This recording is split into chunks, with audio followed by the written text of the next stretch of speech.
Ky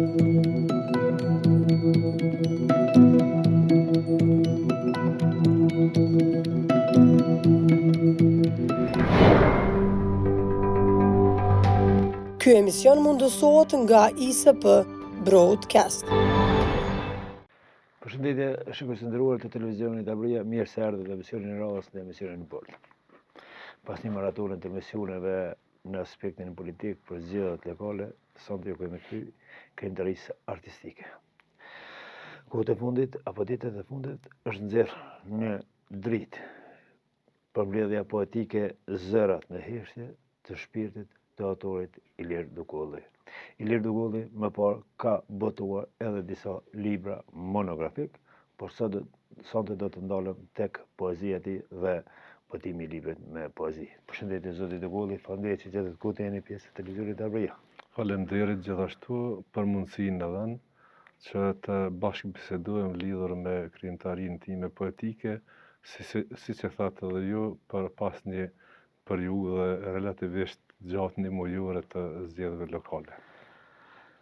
Keni nxjerrur një përmbledhje poetike me poezi lirike, e cila që në shikim të parë, titulli i përmbledhjes ndërtohet mbi një titull metaforik.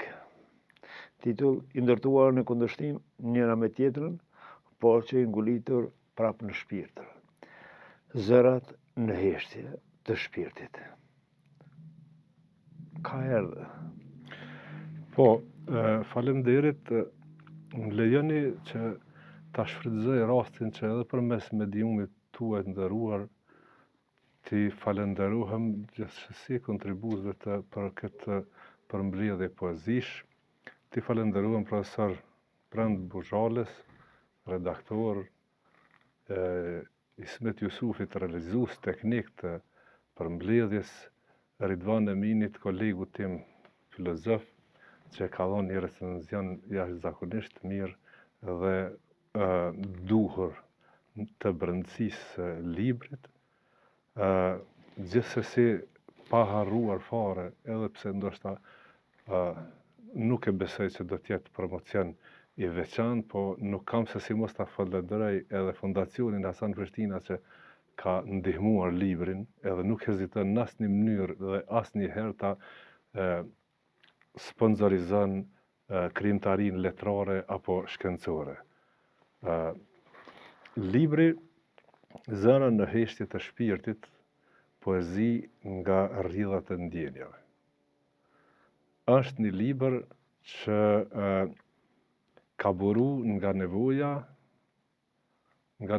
për të bashkëbiseduar fillimisht me vetveten, që për lexuesit do të jetë një risi, padyshim një risi, mendoj që është një përmbledhje poezish që ne në filozofi edhe në gjuhën poetike quhet përmbledhje poezive meditative, për shkak se ka të bënë me vetveten, me shpirtin, me mendjen, me gjitha ato temat që ndonjëherë janë konsideruar edhe tabu, por megjithatë e ka një trajtesë poetike e cila mendoj që lexuesi duhet ta përdor pak më shumë në funksion mendimin rreth leximit.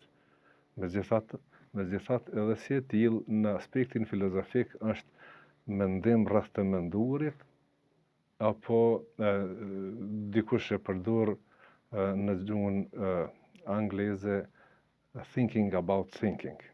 Unë mendoj që zëra në heshtje të shpirtit ka diçka të brendshme që në aspektin konkret, zëra në heshtje duket pak si absurde.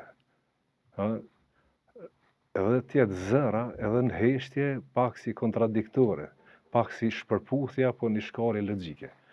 Megjithatë në kontekstin poetik, mendoj që ka vend që tjetë diçka më e thellë, sepse se gjithë ne mendojmë, gjithë ne meditojmë, gjithë ne parashikojmë edhe temat e tilla që ato parashikime, mendime, e ku e di që i fola pak më parë, më lart, në gjuhën poetike ndjen si zëra. Zëra që për momentin nuk janë të shpërfaqur qoftë në dialoge, qoftë në jetën e përditshme, po janë në brendi. Në brendi të kuj. Qenja është një entitet i ndarë nga shpirti, domethënë materia dhe shpirti janë dy entitete të ndara, po që në aspektin konkret kur përshkruhet njeriu janë dy entitete të ndara që kanë të përbashkët qenjen njerëzore. Zoti Nikolli, po ndolëm edhe pak sot e titulli sepse e merr vëmendjen e lexuesit, zërat në heshtë të shpirtit. Poezia lirike zakonisht është poezi e unit, poetik. Uni i cili buron nga shpirti, i cili është reflektim i vetvetes dhe i unit të brendshëm. Edhe sa është e ndërlidhur kjo me unin poetik të vetë autorit Ilir Dugulli. Faleminderit. Poezit në përgjithësi, poetët në përgjithësi kur të shkruajnë, kur të kanë krijimtari të tilla, shpesh herë duhet ta ndrojnë protagonizmin. Në këtë rast duhet të tjetërsohen. Mendoj që një autor i vargjeve të tilla, sidomos shkrimeve meditative, duhet ta ndrojnë raportin mes një personaliteti. Unë për shembull kam ndru për lotja e një nëne, apo i zhdukuri në kërkim të vetvetes, ku kam vënë rolin kryesor e kam vënë të i zhdukuri, i cili jam zaventsu vetë me ta. Dhe tani këtu vihet në pyetje e gjithë shkrimi, e gjithë poetika që ndërthuret me personalitetin që e ke kriju. Personalitet në këtë rast imaginativ në kontekstin poetik, mirë po në rrafshin real nuk ka qenë imaginativ, sepse na kem shumë të zhdukur, të cilët ta i zhdukuri normal që nuk mund të flet, mirë po përmes vargjeve poetike është vënë në skenë kërkesat e tij. Janë mendoj se mjaft interesante edhe për lexuesin, kurse ka vargje të tilla, ka poezi të tilla që është një porosi, për shembull në brendinë e librit, në gjenerale mund ta them që shpesh herë njeriu nuk mund ta thet ato të duhur në kohën e duhur. Duket një diçka që duhet të jetë, po në fakt nuk mund ta shpreh. Mendoj që këtu zojnë fill në përditshmëri, njeri i takon, i rastis, mirë po prap nuk mund ta shpreh atë të duhurën çka duhet. Këto vargje lexuesi mund t'i merr edhe si tolerim ndaj mendimeve divergjente, mund ta merr edhe tolerancë në mes vete, përditshmëri, mund ta merr edhe si kritikë, sido që tjetë, kjo është porosia dhe e artit, që mos t'jenë gjërat të fjetura, po të shprushen dhe të nxirret diçka re. Keni shkruar monografi. Monografi do të thotë të jesh studius, të ndjekësh apo të nxjerr literaturë, të nxjerr të dhëna edhe të botash. Por të shkruash poezi, çfarë do të thotë? Përpos aspektit të njohjes, aspektit letrar, aspektit të ndërtimit të vargut të poezisë, është edhe një motivim i brendshëm, inspirimi. Si e keni ndi veten në botimin e këtij libri dhe çfarë do të thotë të shkruash poezi dhe të bartet atë mesazhin nga brendia shpirtit, sikurse që është në titull, të paraqet në vargje, të kthehen në art. Thash edhe më parë, mendoj që të shkruash ti poezi është një komunikim i brendshëm me vetveten, deri në nivelin e ndrrimit të personaliteteve. Duke filluar prej personalitetit tanë. Mënyra impresive duhet të jetë jashtëzakonisht e theksuar, për shkak se nga impresioni i brendshëm i poetit del edhe ekspresiviteti ose shprehja për lexuesin. Në këtë rast, do t'jetë e theksuar edhe ona artistike, sepse do të mveshet me onën artistike shpeshherë se nuk ka mundësi që të paraqitet ndoshta me terma ekskluziv poetik, sepse nëse e ban shumë të ranë këtë çështje, dikur edhe mërzitet, ndoshta lexuesi edhe nuk i përkushton vëmendje. Mirë, po ka njerëz të apasionuar pas leximit dhe e kanë durimin gjithsesi të lexojnë dhe të mendojnë rreth vargjeve, sidomos rreth vargjeve të karakterit meditativ. Në poezi, në librin tim të tretë, Zëra në heshtjet e shpirtit, kam mendu ta strukturoj dhe e gjën një strukturë lexuesi në 4 tipologji të tyre. Shembull është motivet e lirisë dhe sakrificat, që kanë të bënë ekskluzivisht me gjendjen, me luftën e fundit në Kosovë, në vitin 1997, poezitë filozofike ontologjike, ku ballafaqohen me pyetje për kohën, për ekzistencën, për mos ekzistencën, hiqin e tjera, që i përkasin zakonisht natyrës filozofike. Dimensioni shpirtëror dhe hynor gjithashtu është në këtë kontekst, dhe dhimbja personale dhe kujtesa kolektive. Mendoj se dhimbjen personale, çdo shqiptar, çdo lexues sidomos, lexues që e përjetojnë rand edhe mendjenja, e përjetojnë dhimbjen personale, sidomos kolektive, se çka ka ndodhur në popull. Si janë të gërshëtuara, të ndërlidhura 3 elemente të poezisë, lirika, filozofia dhe meditimi. Sa keni mundur t'i gërshëtani këtu mes vete që të krijoni një art, që të krijoni një varg, që të krijoni një fjalë, që të ketë kuptimsi të tillë, edhe filozofik, sepse në poezitë juaja ka elemente filozofike, po ashtu atë që e përmendet ka meditative. Nuk ka qenë lehtë dhe nuk e kam bërë pa një qëllim të caktuar këtë. Për shkak se poezitë e karakterit filozofik meditativ janë më të vështira, edhe për të krijuar, po edhe për të lexuar. Kërkojnë një vëmendje më të theksuar për të lexuar dhe për të kuptuar.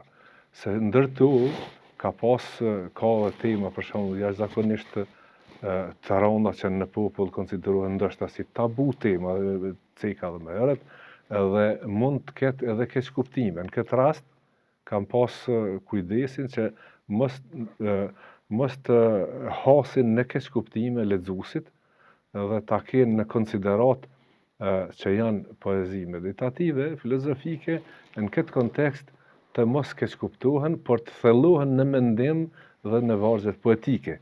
Jo pa qëllim e kam bërë edhe lirizmin aty që të bëhet një freski, një fresh, si e quajnë, të trurit apo të leximit lexuesit. Sepse po t'ishin vetëm të karakterit meditativ, filozofik, atëherë do t'ishte shumë e rëndë, edhe mendoj që nuk janë të gjithë të natyrës të filozofisë, por që kanë ëndje për t'i lexuar, edhe në rast se vëhet në diskutim për shembull se atjen apo mos tjenë të gjitha, atëherë padyshim se lexuesi nuk i dën si të tilla të gjitha tjenë. Kam menduar kështu se ndoshta nuk qëndron, por diçka e tillë mund të jetë atë. Në përmbledhjen e juaj zërat në heshtjet e shpirtit është apo duket edhe një pasqyrim i realitetit. Pasqyrim i realitetit në kohë të ndryshme. Edhe thatë nga kaluara që tani është kaluara e krenarisë dhe lavdisë, koha luftës, por nuk i mungon edhe realiteti ditët së sotme. Si është i paraqitur ky pasqyrim i realitetit? Po, është i paraqitur edhe në disa vargje ku më vonë do t'i potencoj, sepse janë të paraqitura gjendja reale, mendoj gjendja reale në përditësim këtu të njerëzve, përditshmërinë që e kanë. Shembull, kur zgjohem në mëngjes, shoh njerëz duke ecë të fjetur. Dhe kur dal për të ecë, shoh njerëz në këmbë të fjetur. E tjera. Kjo do të thotë që ka një pasqyrim këtu që njerëz nuk janë duke menduar shumë, e pse s'janë duke menduar shumë. Ka një preokupim, ka një problem, ka një diçka që nuk e vren veten që ka probleme të tilla. Këtu mendoj që kanë qenë edhe si pasojë e luftrave, persekutimeve, njerëzve që kanë vujt, dhe këtu janë defekte zinxhirore, ose efekt domino që thonë, që njëra pas tjetrës e shkakton diçka tjetër. Ta marrëm shembull teoria e David Hume's, thot mbi teorinë e kauzalitetit. Thot çdo gjë e ka një shkak mbrapa. Madje edhe vetë shkaku që shkakton e ka një shkak mbrapa. Teoria e shkaktësisë është diçka, nuk ka diçka të rastësishme që ndodh pa e pas një shkak mbrapa. Kjo është edhe e paraqitur në një nga poezitë e librit. Zoti Dugolli, po ashtu shohim që në poezitë e juaja, në këtë përmbledhje kemi elementet të baladës, historisë edhe të kujtesës. Çfarë do të thotë kjo që e vlerat historike, përjetimet personale dhe përjetimet kolektive të ktheni në art, të ktheni në varg poetik dhe në krijim artistik. Më lejoni të përgjigjemi kësaj pyetjes me leximin e një nga poezitë e tij. Patjetër.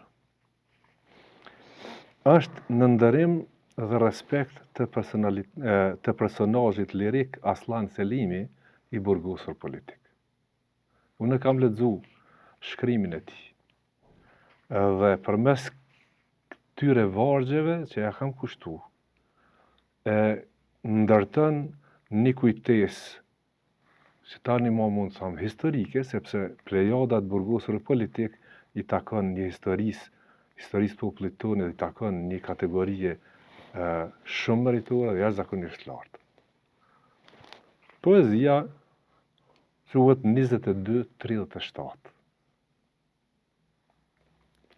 2237 ka qenë simboli, numri i emrit të Aslan Selimit.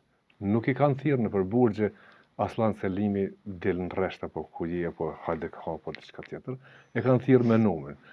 Madje gjatë prezantimit se kush je ti, është dash të thuhet un jam 2237. Po filloj. Jam AS. Kam përdor vetëm inicialet sa për kurreshtje. Nuk jam ky që më thoni. Më qef do të mbaja 28-11. Në gjithat edhe 28-11 që ka një simbolik veçantë. Ose, ku ta di, ndoshta edhe 17-02. Por jam ky që jam. Ky juaji do të më ngjall makth, do të më ngulfat frymarrjen, vringllimat e qelsave të dyrëve të burgut, të merrin e të merrit do të ma kujtonin. Gjak ofsham e dajak, pa pasur hak. Smundje, etje e uri, do të më rrinin në kokë përmbi. Ky e juaji, kur do që të më përmendet, do të mi lëkund edhe eshtrat në varr. E varri si varri. I heshtur, i pa fjalë, i pa gjam, i pa goj, e i pa nam. Jam ky që jam, që vazhdova rrugtimin e 28-11. Jam ky që jam në përpjekje për 17-02. shqiptar den baba den, nga bab e gjyshi, unë jam ky që jam e do të jem, e do të me gjeni kudo, në përpjekje për liri, me gjeni në shtresat më të thella të të merët, e në thellësinë e vuajtjes, me gjeni në botën e shurdhër të fjalë pakve, e në fjalët e armikut gjithka. E 22:37 mos u harroft e mos u shtoft, mos u përtrift e mos u përjetoft. Do të thotë, është një poezi lirike që ka për qëllim freskinë e kujtesës kolektive, një nga tipologjitë që e përmenda pak më larg. Element tjetër e cila është duket që ka edhe histori personale në poezitë e juaja. Pjesë nga jeta e të kaluarës së juaj. Dhe këtu të bashkuara në këtë historinë kolektive jep një mesazh, një porosi dhe ndërtohet një krim artistik. Çfarë do të thotë të identifikosh individin me kolektivin, me shoqërinë, edhe shoqëria kur e dim që ndërtohet nga individët, sepse shoqëria në bazë të termit është në një formë abstrakte, ku ndërtohet nga njerëzit. Po. Pak me vurën siklet, me të thonë drejtën, për shkak se nuk e kam prit këtë pyetje.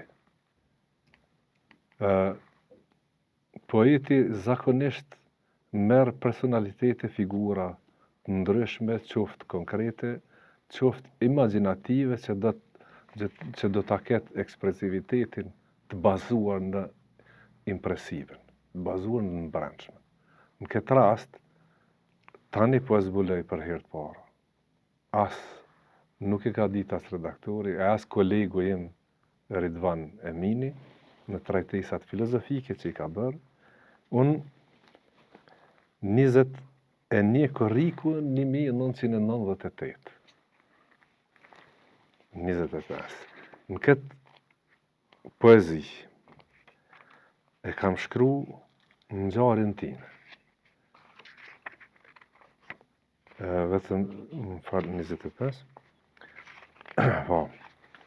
Ku në betejën e Ravecit kam qenë në nivel shtabit përgjithshëm, kur ka ra Raveci, ne kemi shku në përforcim.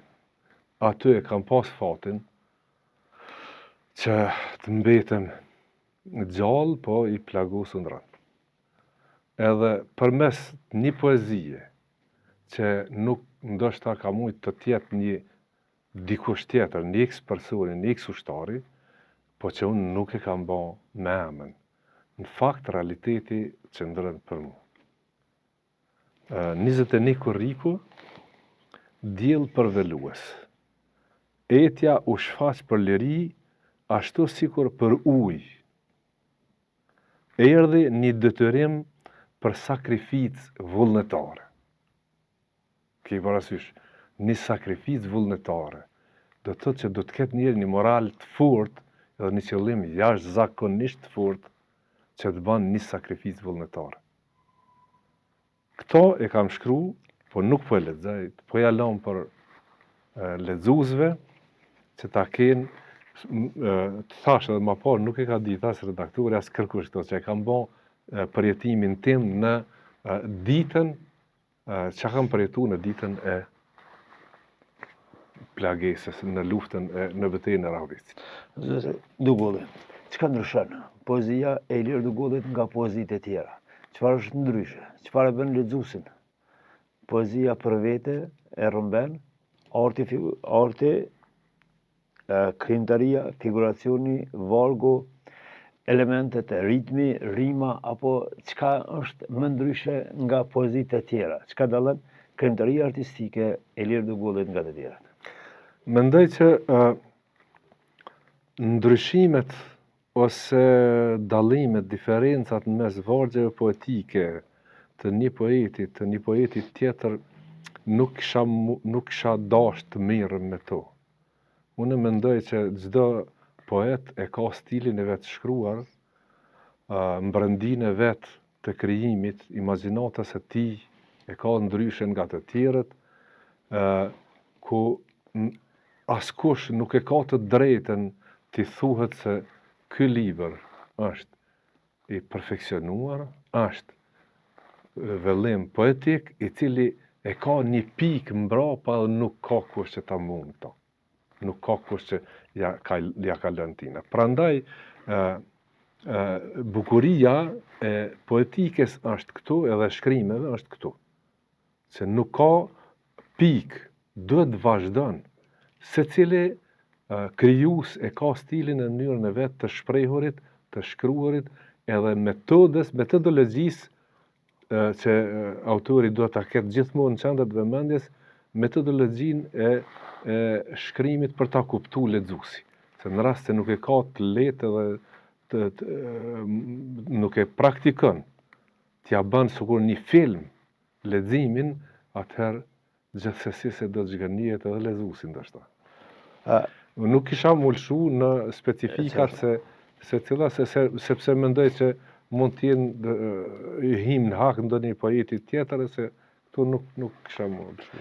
Efekti ku është efekt i cili shron, edhe emocionet i largon, edhe përjetimet, edhe dhimbjet, edhe vujtjet. Ka lënë një kohë distancë kohore e cila krijohet një heshtje. E pas kësaj heshtje në afatet prap kohore lindin zërat, të cilët e nxjerrën në pa përjetimet e një populli të vujtur, e një populli të përndjekur dhe dalin krijohet një art. A kemi arritur ne si shoqëri të ngrisim zëra të cilat lindin nga heshtja, që tani ka kaluar një qerek shekulli nga ardha e lirisë apo nga fundi i robërisë? Mendoj që kur nuk është mjaft të shkruhet, qoftë vargje poetike, qoftë monografi shkencore, qoftë libra shkencor, historik, sociologjik, filozofik, e tjera. Nuk është kur mjaft, për shkak se kur nuk është mjaft të jetohet. Jeta nuk varet, edhe nuk matet me parametrat e individit. Jeta në tokë vazhdon, ka vazhduar, do të vazhdon prap, do të vazhdon edhe jeta e popullatës tonë kosovare këtu, të cilët kanë nevojë për lexim, kanë nevojë për studim, kanë nevojë për mendim kritik, edhe të gjitha çka popujt tjerë i kanë tani më këtu të shprehura para neve, megjithse janë popull shumë më të ri se sa populli shqiptar që është i lashtë. Në këtë kontekst, dua të them se vargjet burojnë nga brenda, shkrimet burojnë nga brenda. Sa më shumë që njeriu të shkruan aq më mirë është. Nuk mund të shkruash, sidomos vargjet poetike, nuk mund të shkruash ty kur teket, apo ti kur ki dëshirë.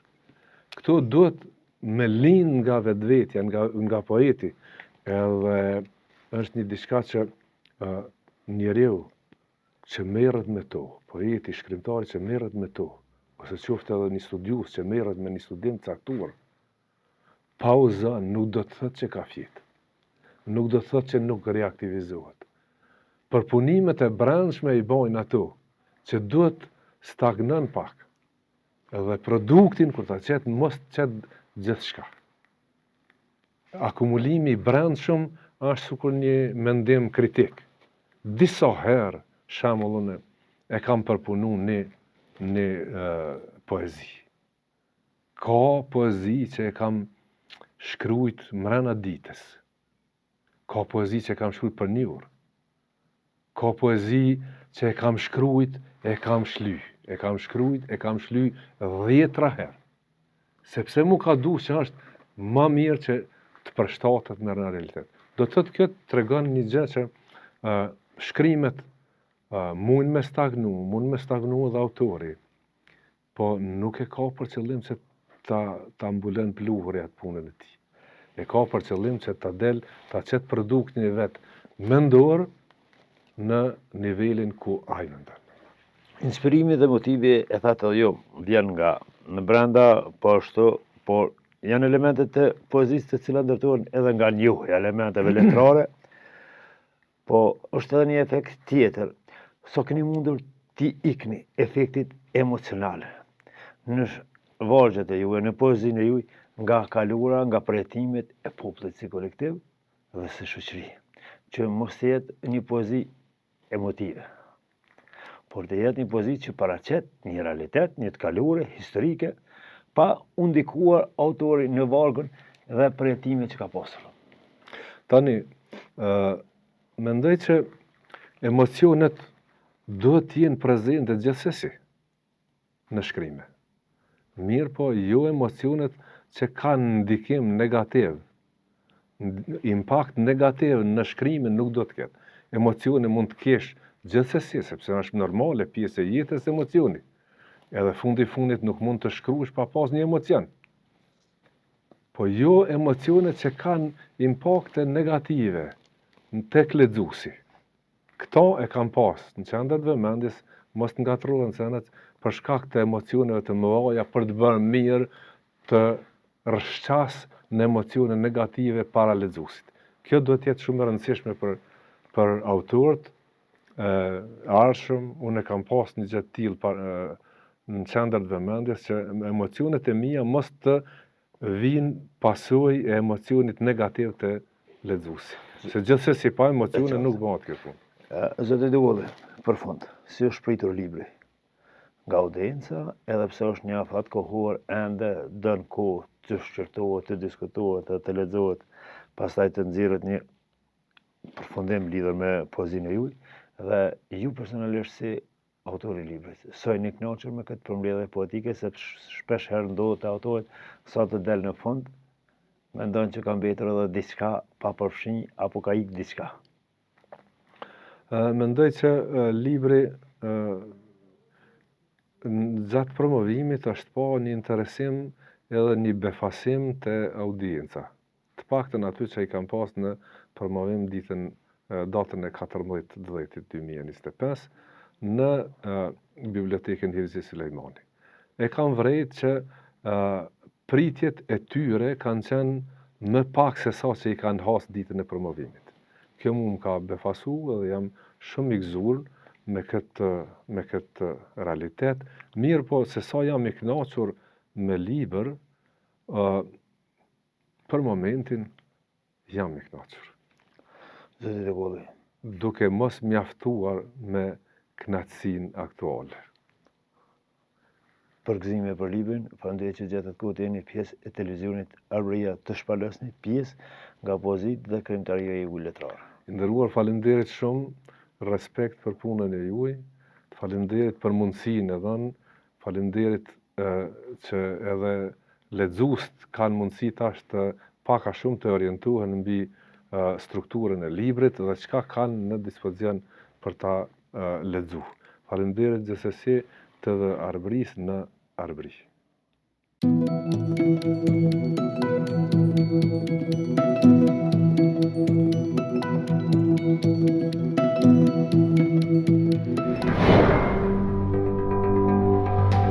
Ky emision mundësohet nga ISP Broadcast.